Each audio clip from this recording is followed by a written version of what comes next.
Greetings, everyone. I am delighted to join your class this evening. I'll say a little bit about me and share some of the research that I'm doing with you. If you're joining here by Zoom, I have put my slides as a PDF, and so you're able to download and open them, go through them on your own, and share them as you wish.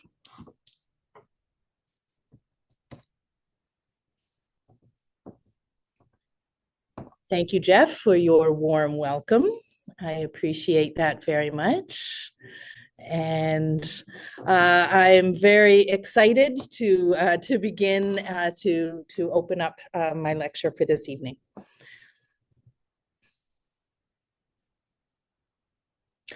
Tonight, I'm going to be focusing mostly on the work that I did for my dissertation. And I will be bringing us through a number of themes. I'll be introducing some vocabulary and also defining that as we go.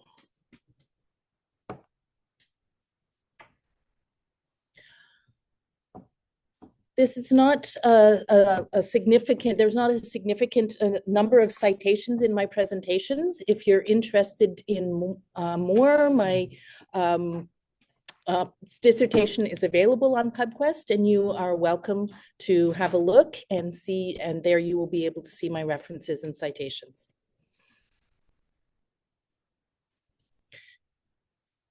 So on my title slide, you'll see the title for my presentation tonight is Aesthetics as Power: How the Design of Knowledge Shapes the Ethics of Deaf Education.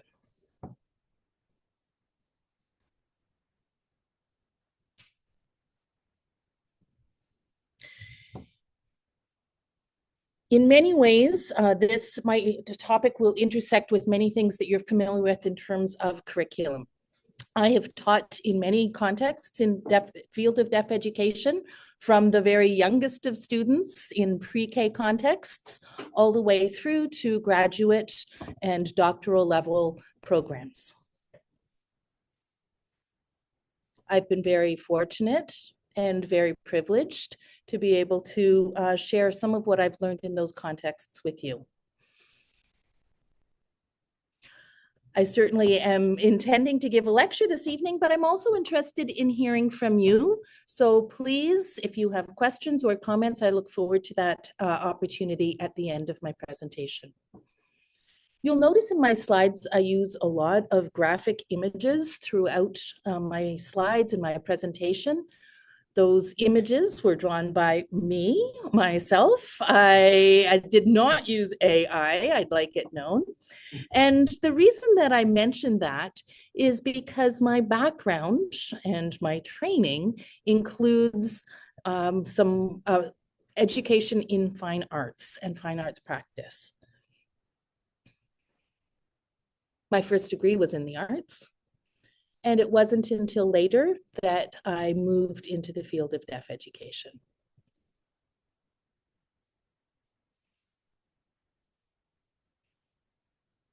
So I would say that my DNA includes the arts, and the arts is deep in my DNA, and it surrounds and pervades my research and the work that I do, including what I'm presenting to you this evening.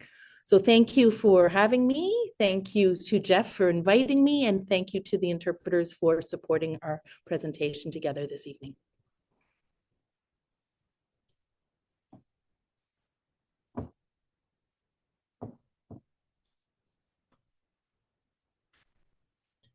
The core idea of my research and my work to date will focus on this theme, that art and design are what I'm calling levers of power in deaf pedagogy.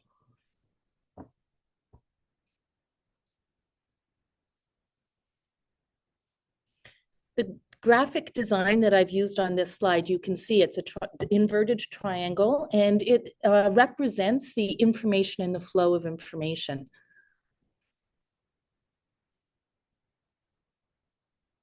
For 40 years worth of United States Census data, it looks, including at people who are deaf educators in deaf education, and I was shocked at some of the numbers that I saw,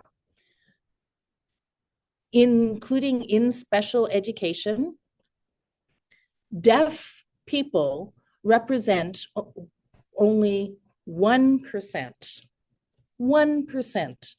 Now that's special education in the United States, only 1% are comprised of deaf people. So when you zoom out on what that number, what that statistic represents, so if you just sort of dial that out, look at deaf people are represented by 0.017%. Sorry, 0.17% of the population. So we're talking fractions of a fraction in terms of the size of the demographics of deaf people. And I say this because there are few of us and there are many of you. And that is inherently creates an imbalance of power. At the beginning of my research, I began looking, in one particular direction, and then over time, my focus shifted. Originally, my focus was looking at visuality in deaf pedagogy. So that is for sighted deaf people, what it is that we do with our eyes over the course of our lives. It could be in artistic practice, like photography, for instance, or it could be in the way that we deaf people learn through visual language, through sign language. It could be in the sharing of methods and methodologies. There are many things that sighted deaf people do with their eyes. And that is what I'm referring to when I talk about visuality. Developed an early theory called ocular centricity. And that borrows from a Swedish researcher. I'm going to put the name in the chat so that we make sure that we have the actual name. This Swedish researcher, and I'm afraid I don't know how to pronounce the word, Fritoft, was looking at the theory of ocular centrism. And as I was collecting data, I realized that ocular centrism wasn't the theory that was sufficient to explain my data. Deaf people have more than just an ocular understanding of the world, but we operate in multi-modalities. And it is multi-modality theory that is, I'm going to introduce to you now, that is the theory which I use to interpret the data. So sight and vision, yes, is central, but also the sense of touch, the sensation of movement, gesture is a modality. There are a huge range of modalities which are available to us.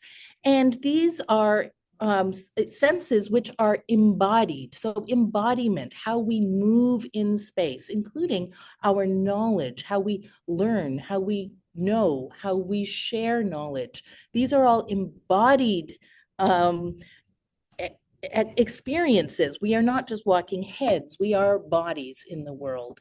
And so there are many aspects, including the artfulness of these aspects, which are part of the theories that I was looking at. And these are the things that we call aesthetics.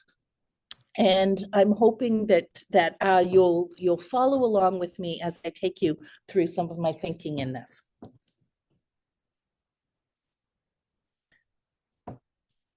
So when I began my research, there were really very few people who were doing research on vision and visuality. It was surprising to me how few in really were doing a deep dive in this field. There was certainly some discussion on, deaf people are visual learners. That was certainly something which was in the field, but it hadn't really been unpacked or explored to any depth. Sign language is visual, yes. However, it's also kinesthetic. It's also embodied.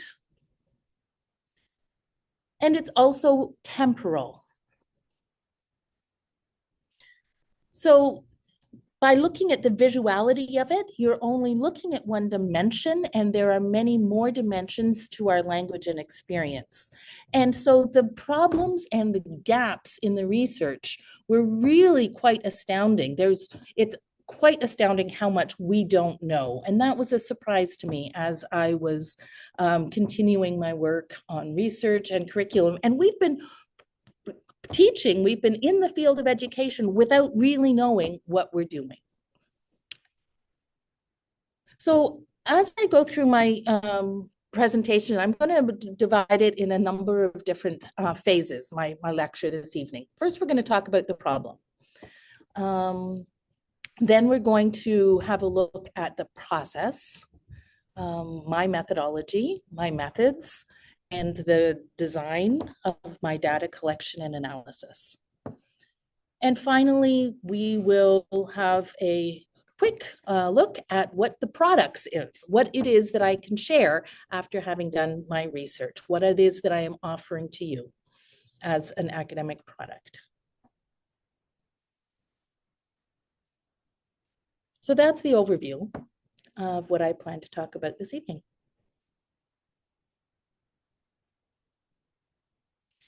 And the image shows another kind of overview. In this overview, it's a bird's eye overview. And the bird's eye overview that I am offering in this image is one of a classroom. And this in the center is representative of the instructor and surrounded in a semicircle by the students in this class. This would be a very typical classroom in deaf education.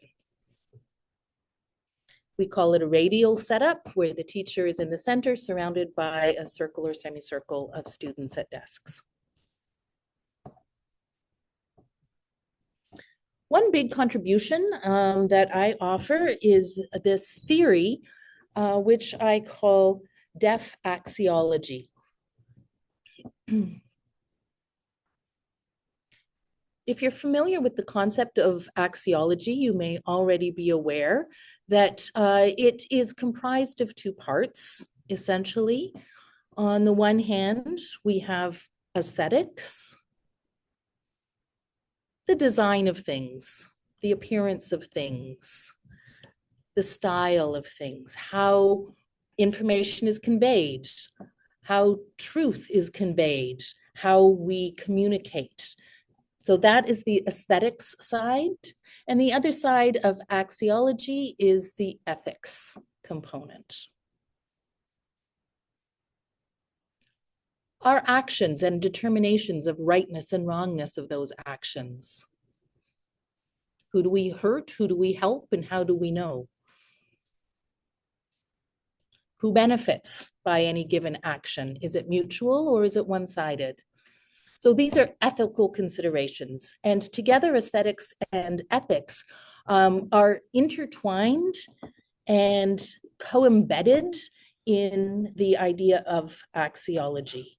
They are inextricably connected, and ethics will lead us to aesthetic understandings, and likewise aesthetic views contain ethical implications. And this is what we call axiology.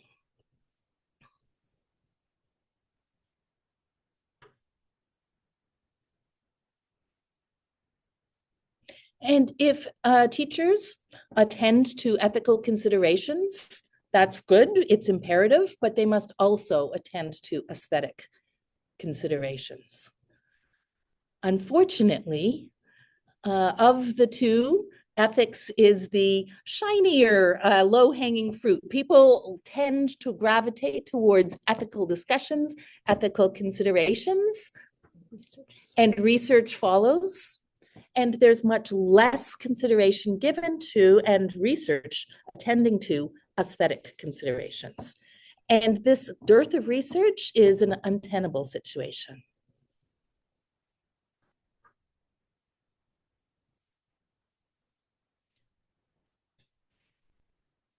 It is my intent that what I'd like to see is the operationalizing of deaf positive ideology.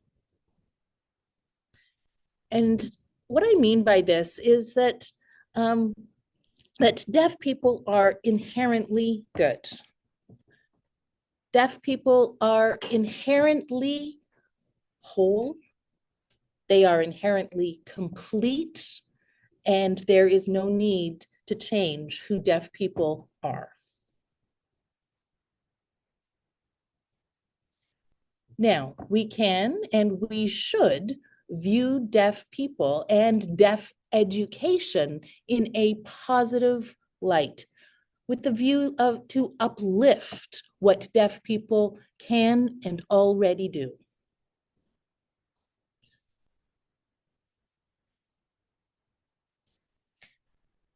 So the two areas that I'm most curious about is around the impacts of a deaf positive ideology.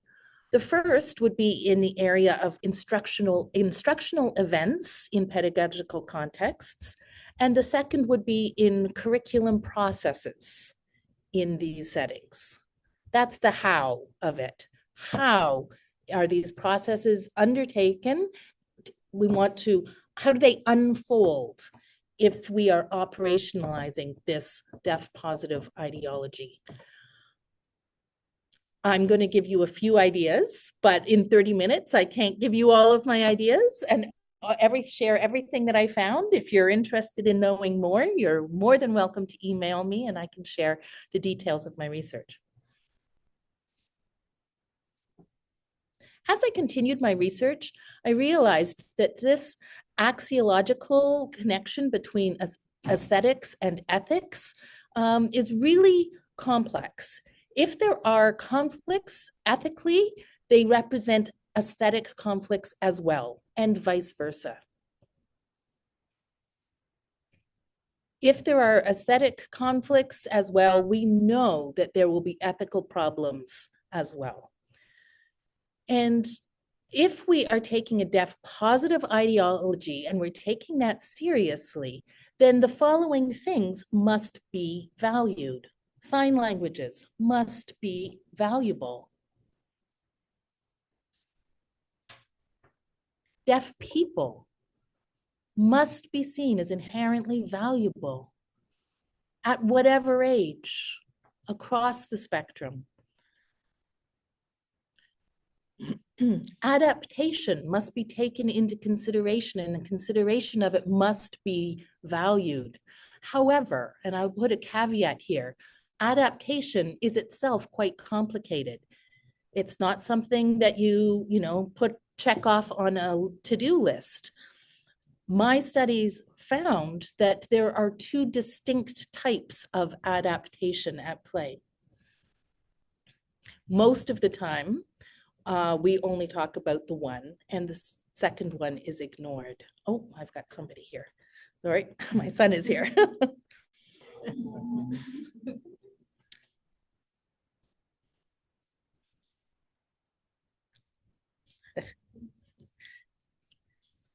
I apologize. My son just came in with a toy clock to show me. I wanted to show me what time it is. I'm like, yep, time is ticking. This is true. So I was talking about the two different types of adaptation. One is an upwards adaptation, and the other is a downwards adaptation. And I believe that upwards adaptation is the one we should aspire to be operationalizing in our contexts. What that means is that we are moving and adapting upward to meet a deaf person where they are. Teaching research, the research in teaching deaf students is that we need to raise the expectations to meet their capacity that we know they have, the learning capacity that we know that deaf students have. That's what we should be doing. But what we usually do is actually adapt downwards to meet the students where we think they are. That we retrofit a curriculum to fit it into, a round peg into a square hole, and we will jam it in there no matter what. But upwards adaptation is finding the round peg to fit into the round hole, rather than trying to force students to meet us where we are. And the other thing we want to value is diverse populations. If we value diverse populations, then that implies respect and uplifting learners. Now, it's ironic that 5 or 10 years ago, that the valuing of diversity would have been a fairly innocuous thing to have said. Right now, we are not in that world anymore. Diversity has become an extraordinarily contentious topic here in the United States. The rise of fascism is certainly something which is happening in our communities. It's frightening, and it's particularly frightening and threatening to many of us who are, minorities, including deaf people.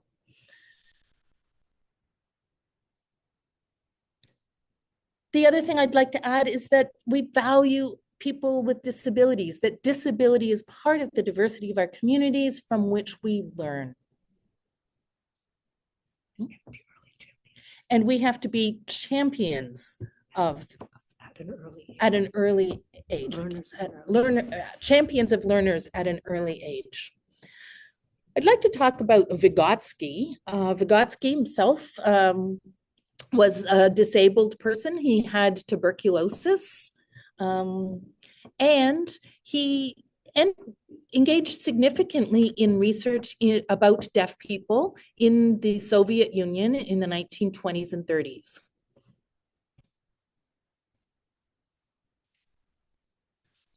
Vygotsky was deeply engaged with evaluation of people with disabilities. And reading Vygotsky's work really opened my mind and changed my thinking on some of these issues. Deaf pedagogy is an ethical opportunity. It allows us to identify aesthetic solutions to some of the ugliness in the world, to identify and appreciate the beauty in teaching, to counteract an ugly reality that is often present in the world. And we have the opportunity to do that every single day in our classrooms. I'm going to shift a little bit now to talk about methodology.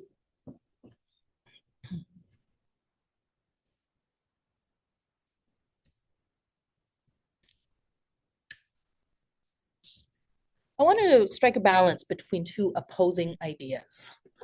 On the one hand, is particularity. Very specific, particular, and local contexts.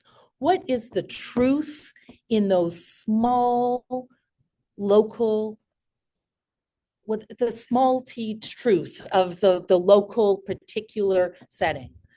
And at the same time, we want transferability so that what is happening can be applied across different contexts and doesn't remain particular in a local region. So the question is how? How do we have these two opposing ideas connected? So case studies allow for us to learn from very particular settings and particular situations, but grounded theory enables us to look more broadly at transferable understandings.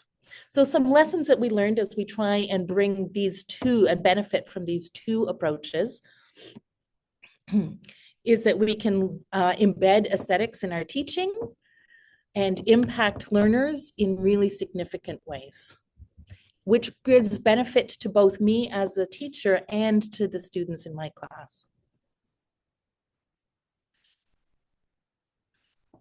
There are also significant power struggles at play, and creating equity across power differentials is something always to be strived for, and aesthetics and is both an aesthetic and an ethical endeavor. So balancing those two parts like a seesaw, when we change one, we know that the other will change and shift as well. And so we, focus on one, which enables us to see the other more clearly. So these were some of the considerations that I had in my methodology. And now I'm going to turn to my data. I sampled, the people in my sample were faculty members in higher education contexts, all doctoral PhDs in higher education contexts. They were 3 men and 3 women and aged 30 to 70. 2 were in STEM fields and 4 were in humanities. I used observation in the classrooms, many classroom observations.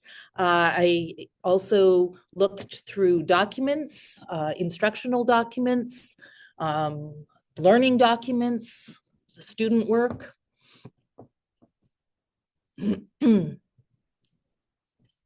Interviews, in which I elicited teacher and response and experience.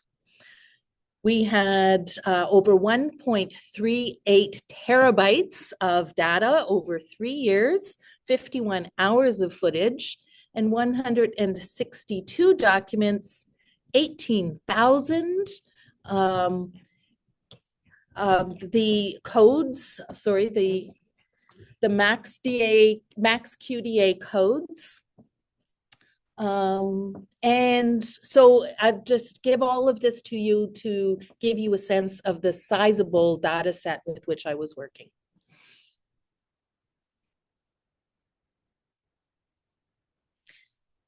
My sample set were deaf faculty. I had BIPOC representation, and as well as LGBTQIA inclusion. I don't give you the specifics because they are vulnerable in terms of their location currently. So I'm not going to give you any more specifics, but all of them were also in the higher education field. So now I want to talk a little bit about, after I've collected all of that data, what I did with it. I churned it through a number of processes. There are over 700 pages of in my research. And what I did was, some of what I found through all of this was there were 500 individual modalities, 500 modalities at play in the data that I collected. Sign language, certainly. But there were others less obvious. Food, for instance, became a very relevant in pedagogy. I was surprised at how important it was. One of my 500 was actually an avocado. An avocado became a pedagogical tool, and as such, a modality in the pedagogical settings in which I was doing this research. There were 90 different interaction types at play in the research the data that I collected. To date, there were 25 identified, all of which I found in my data set, plus more, because what we identified, what I found in my data was 90. So these were innovative findings in terms of the taxonomy of it. Now, when I talk about interaction, I want to talk about what that means actually. It means people, certainly faculty, students, parents, but it also includes processes such as curriculum, such as the metrics of measuring learning over time. It includes discourses, languages, individual languages, and communications, communication modalities, and communication families. Tools. What are the tools in the classroom? Yes, old-fashioned scissors. And yes, somebody was using an avocado, but there were also other tools at play in the classroom. Learning management systems, cameras, technology, and these things all take place in locations. And sometimes the location is a classroom, and sometimes the location is a digital location. And at play through all of these things is power. Power dynamics are always at play. Who has the power? Who's using the power? Who's being impacted by that use?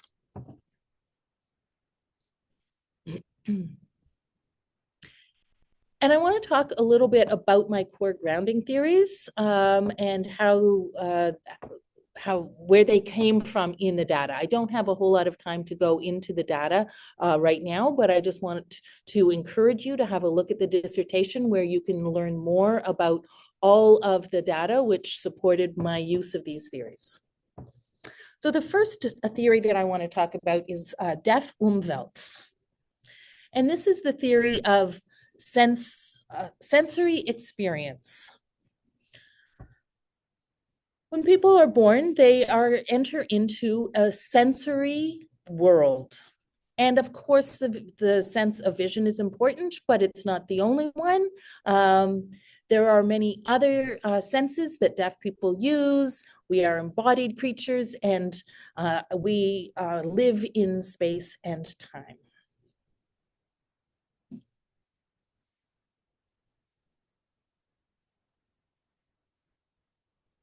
None of my interviews or any of my data talked about deafness as being a loss. Deaf people view their world as entire, as complete. They don't experience the world as a pie with one slice missing.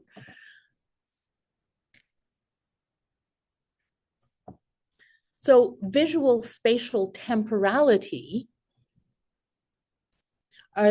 these are three axes to look at this: visual, spatial, and also temporal. Vision and time are embodied dimensions of learning and teaching. And they are the things which we use to experience our world, and we do that over the course of time. Time and space are tools. They give us tools, not restrictions, but benefits. They afford us things. And I talked a little bit about adaptation before and the ethical imperative to adapt towards deafness. And I again emphasize that this is an imperative ethically that we adapt toward deaf people. We cannot expect deaf people to adapt out of being deaf. They are not hearing. It is the teacher's responsibility to recognize that basic truth and to adapt their curriculum and instruction towards it.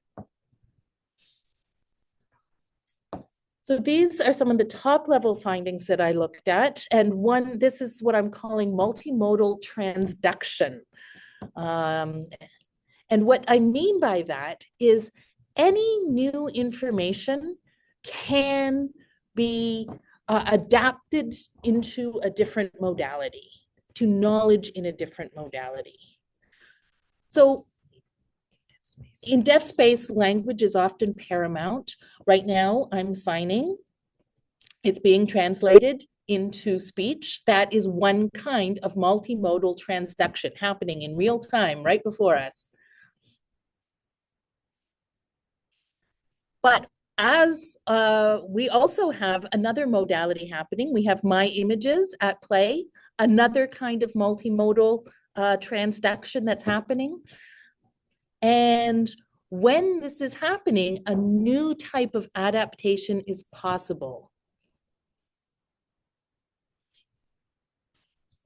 That's the images that I have are showing how we translate knowledge. New knowledge can radically change reality, and our reality changes the knowledge that we have, and we share that in multiple modalities. Sorry, I can't hear you.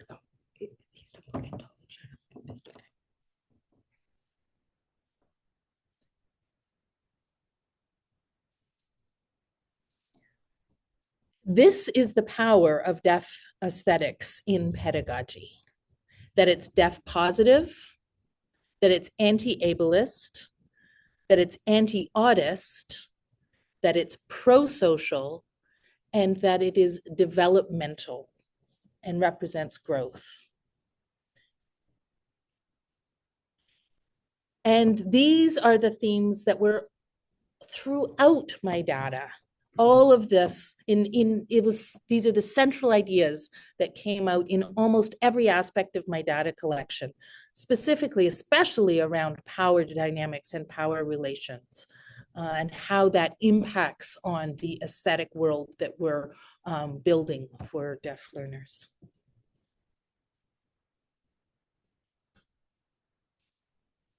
When I began my talk, I said that there wasn't a lot of research. There were many gaps in the research. And so what I'm suggesting is that we are obligated to construct an empirical basis for action. As we're looking axiologically, we need to be doing it empirically. And so I have a question for you to consider. If it's true that power is knowledge, as Foucault has told us, then what is the lack of knowledge? And if it's true that beauty is truth, that old axiom, then what is the lack of beauty?